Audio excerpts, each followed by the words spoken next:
My favorite is the funniest scene in the movie is when the kid's being pulled apart by the horses as he's just swinging as if he's on a hammock in the middle of a hurricane.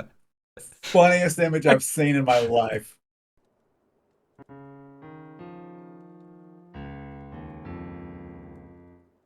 Welcome to Turbo Boys Podcast. I'm your host, Cody. With me in second chair is the boy secretly concealing a storm weapon in his basement. It's Jeremy. Absolutely. Just don't unleash it, Jeremy. Oh, I'm going to unleash it. With me in third chair is the boy who still hasn't punched a camel. It's Ryan. Yo, Get to it, Ryan. been trying. Need to find a camel. Try the Let's go to zoo. All right. So, boys, it is Tairimo-versary. We've been doing this podcast for 2 years now. 2 beautiful years. Feels like 15. Not quite there yet. But today we are going to kind of a little bit of a callback. So, anyone who's familiar with Tairimo Boys lore, and yes, that does exist, our very first released review was Conan the Barbarian. Although we have Cocaine Bear and BulletTrain locked away in the Tairimo Boys vault. And those probably won't ever see the light of day because those are awful reviews. Sealed away forever. Under lock and key. Pay us a lot of money, we'll happily release them. But we are doing a callback. Since we did do Conan the Barbarian and Conan the Destroyer, we decided to do the third movie in the franchise. Most people don't know there's a third movie in the franchise. With Red Conan the Sonja. female. With Conan, not Conan? Jeremy, you already ruined my joke. Yes, I got it again. Yeah, for anyone who doesn't know, Red Sonja, it's a spin-off series that takes place in the Conan the Barbarian universe. It stars... The secondary star of the movie is Arnold Schwarzenegger, and he plays a High Lord named Calidor, who's basically not Conan the Barbarian. Are either of you boys familiar with that whole story? Nope. Well, originally this was supposed to be a Conan the Barbarian movie, but they couldn't get the rights for Conan the Barbarian, so they had Arnold Schwarzenegger play totally not Conan the Barbarian. Conan, not Conan. Yep. Some people theorize that, Kalimdor's a traveling name of his. That's still Conan the Barbarian. The movie came out in 1985, 87 minutes long. Huge flop. Budget on it was $17.9 million. It only made $6.9 million. And people don't look too fun. Well, I'm not going to say people don't look too fondly on it. It's got a bad reputation, a bad score. But there's people that will live and die by this movie. But will we? That's the question. Jeremy, what were your first thoughts? Oh, first thoughts. Where do we start here? Well, we had a Struggle Snuggles need. We had a Force Ghost. We were introduced to woman mullets. That's my first thoughts. I didn't know what the hell I was in for. The movie kind of surprises you right away. Ryan, first thoughts? I didn't know there were people that swore by this movie. I thought almost everybody hated it. And I might have to turn in my reviewer's cap or whatever the hell it is reviewers wear. I didn't hate it. It was a seemed to me, a simple story of good person beats bad person, goes on a quest. Was the acting great? No. Were the fight scenes good? Hell no. But I knew what it was going in. I thought it was fine. Yeah. Ryan, I'm going to agree with you, and I'm going to turn in my cape or hat or whatever we're using. Yes. Our Bukkake Missiles mug. I can't wait for that mug. Don't drink out of it though, folks. Only the finest creams go in that mug. Half and half. You got to go into this movie and be like, this is kind of a spin-off of Conan the Barbarian. Going in with that, does the movie have major problems? Yeah, the acting's awful. It's a little bit different from Conan, but I did thoroughly enjoy it. And I'm going to be getting into some other problems, especially with the story here in a bit. But overall, it was enjoyable. It honestly was. And I don't see where the hate comes from. And Jeremy, you mentioned a bunch of stuff that happened in the movie. You know what else happened in the movie? Boob bonanza. Yeah, it's time for Boob bonanza. All right. So, as we discussed during our Conan the Barbarian and Conan the Destroyer reviews, Conan the Barbarian was made like a more mature movie, and then Conan the Destroyer came along, and they kind of toned down everything so it can get a lower rating. This movie, they crank it back up. And we start with there's not just one, but there's two boob bonanzas. So, first off, scene at the very, very beginning, where we see Sonja in her tattered top. You could see a nip, like the first maybe 30 seconds of the movie. Boys, what do we think about that nip? 10 out of 10. Yep, 10 out of 10. Yeah, that's a pretty good nip. Bridget Nielsen's pretty hot. All right, second, we have the scene where like the wizard turns on the mirror and there's like a naked dancing chick on it. With boys, what do we think about those boobs? 10 out of 10. I'm on level with you. I watched this with a friend of mine, and we watched that scene, and we were trying to figure out if that was a dude or not. It wasn't a dude, Ryan. We couldn't tell. Okay, that's why my rating's gonna be kind of low on the boob bonanza scale, because it was like magical fog all over it. Yeah, like come on, I love like dancing chicks and like those harem outfits, but when it's foggy, it kind of ruins boob bonanza for me.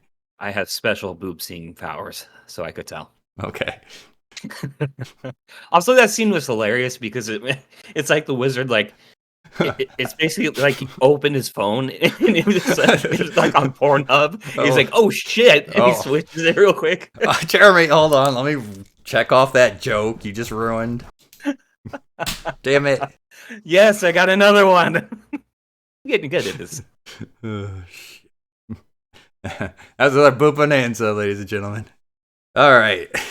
Actually getting into the movie. By the way, boys, talk about Bridget Nielsen. Did you boys think that she probably had a nose job at some point in time? Quite possibly. Actually, probably. Ryan? I don't know. I didn't spend any time in this movie looking at her face. You were staring at her mullet, weren't you?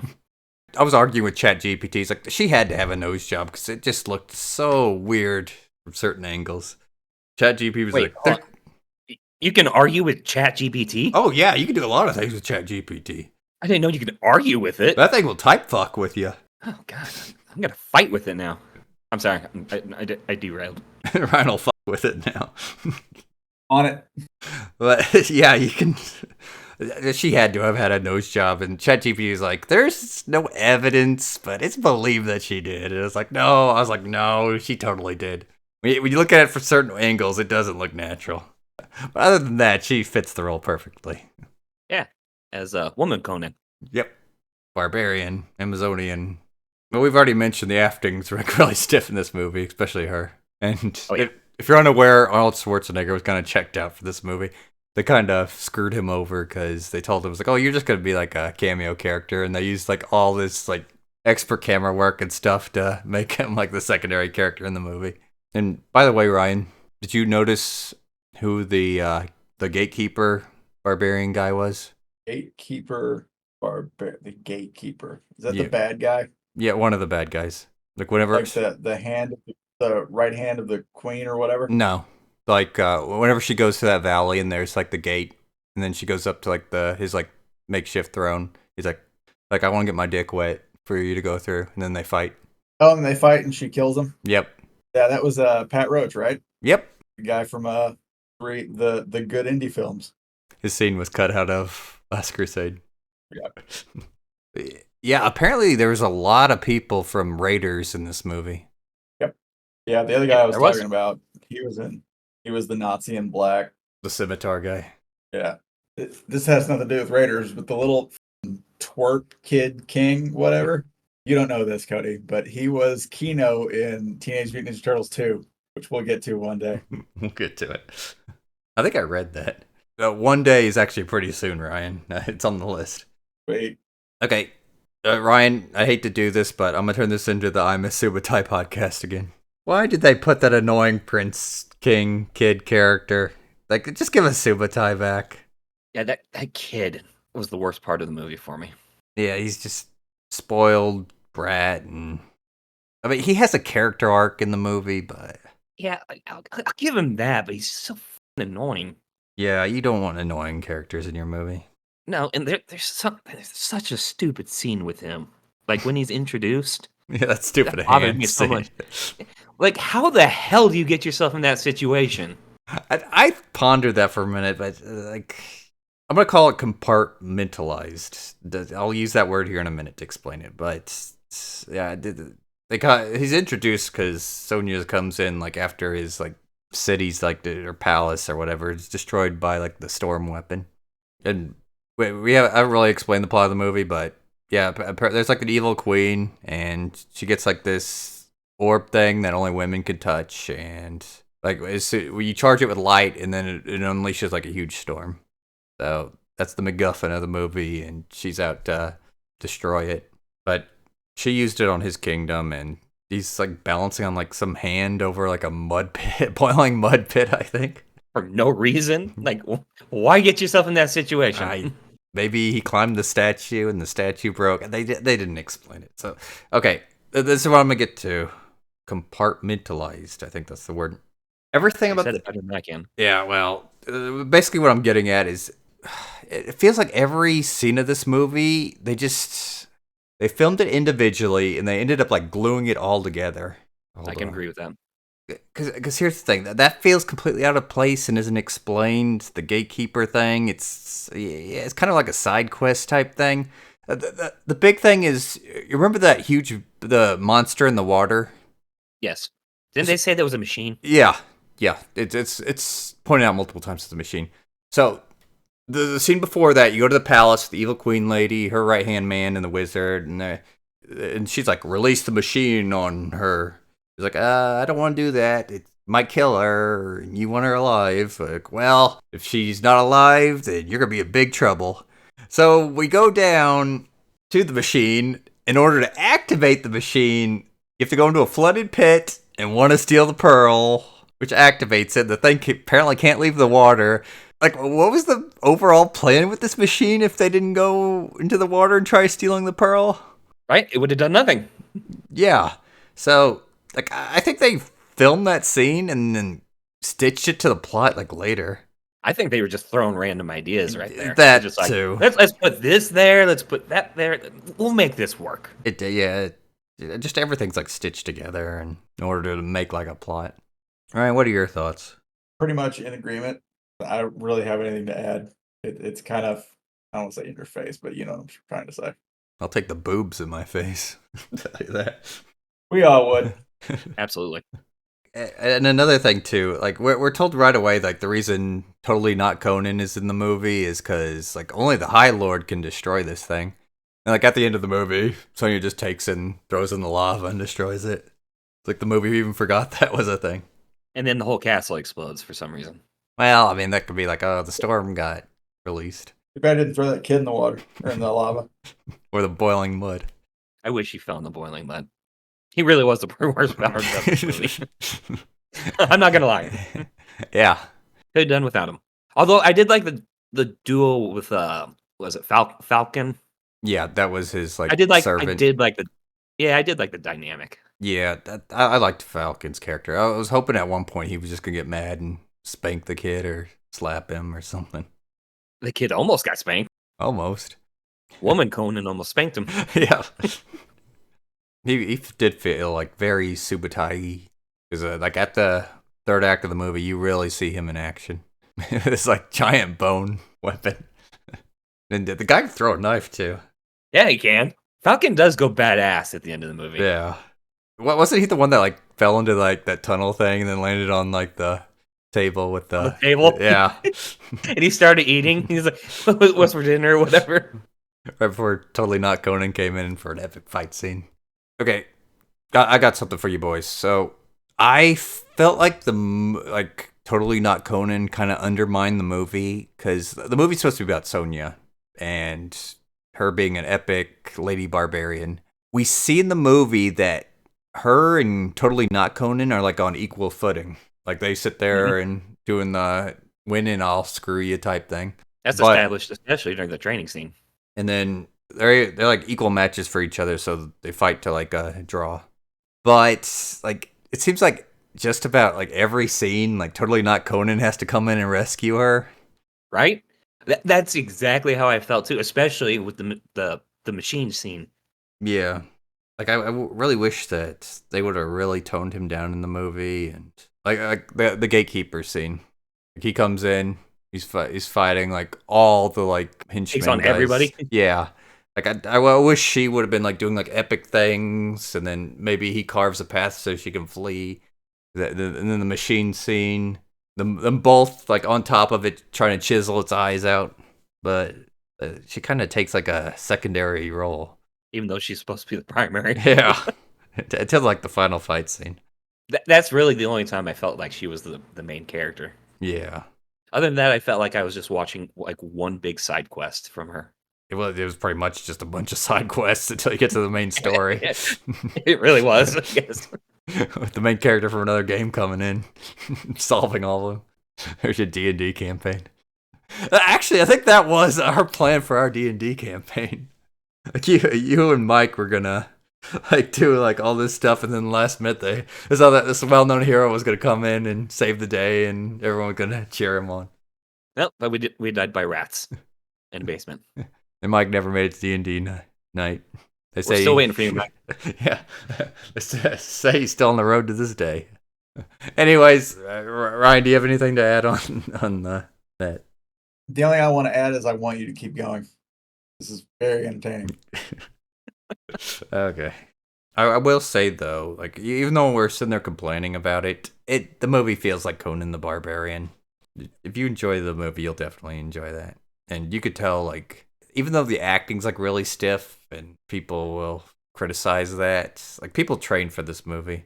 Still a fun movie. Like I enjoyed it. Yeah, but Jeremy, he's a Tairimo boy certified fun. That is a great question. I am going to say yes because I had a lot of fun with it. Like I enjoyed it. Yeah, the acting stiff. The fight scenes were pretty shitty, but overall, I did enjoy it. Would I watch it constantly? No. No. This is a guilty pleasure type. I don't. Maybe that's not the right. This is something you rarely watch, and I mean you're gonna enjoy it. Oh, and by the way, a little fun fact for you: Arnold Schwarzenegger was fucking Bridget Nielsen on set. That's not surprising. There you go. Cheating on his wife, by the way. His wife told him not to take this movie because the script was bad. All right, Jeremy, pass topic on to you. One thing I do have to give some compliments in this movie. One thing I did like is like all the factions and their armor sets. Oh, like their armor were badass. Don't even get me started on that. I love the designs. Like the Queen's guards were like had this like barbarian samurai look to them. Like even the like Queen herself. Like at the beginning of the movie, we see that she hates Sonja because Sonja freaking like scars up her face and then has her guard snuggle her. But throughout the movie, she's like wearing like this really weird half mask to cover it up. And then you like her like Chinese master that taught her like sword fighting. Like he's got like those really weird flags that look really awesome. Yeah, the armor design's absolutely amazing. Yeah, it blew me away. I'm not gonna lie, I loved it. What do you think about it, Ryan? How do you feel about the armor sets? I really enjoyed it just because it's kind of a nerdy thing. And you know me, I enjoy nerdy things.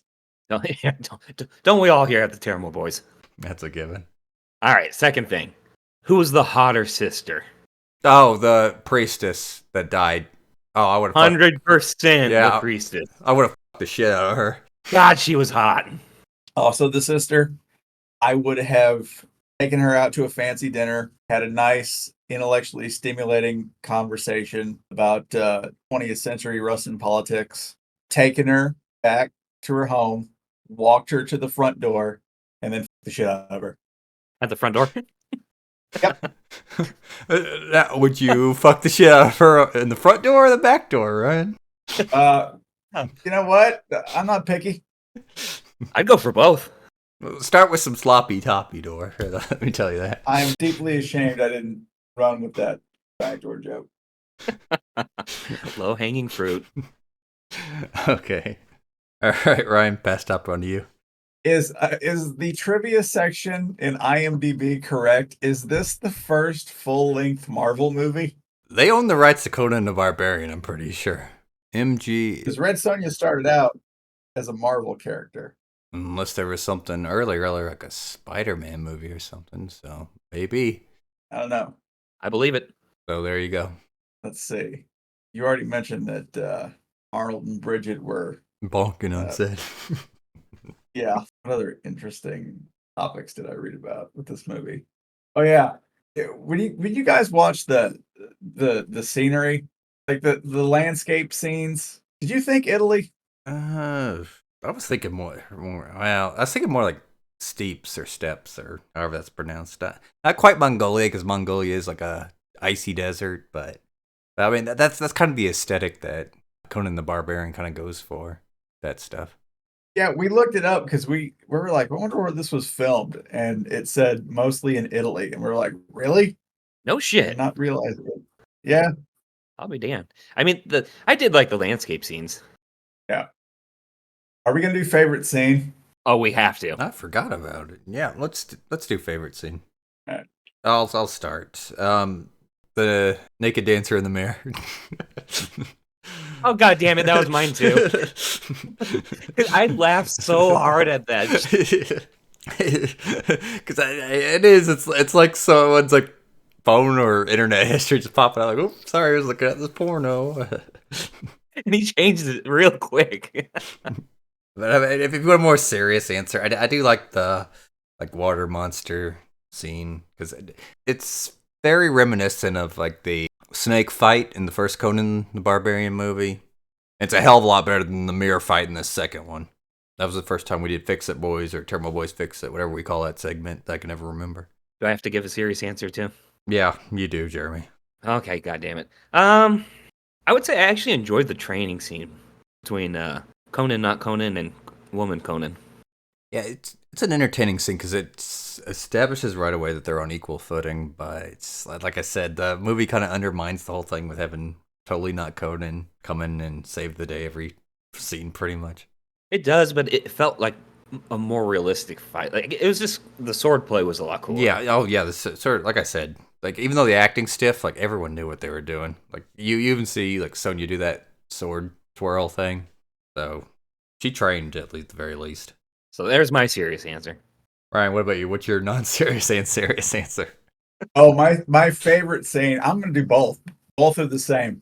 My favorite is the funniest scene in the movie is when the kid's being pulled apart by the horses as he's just swinging as if he's on a hammock in the middle of a hurricane.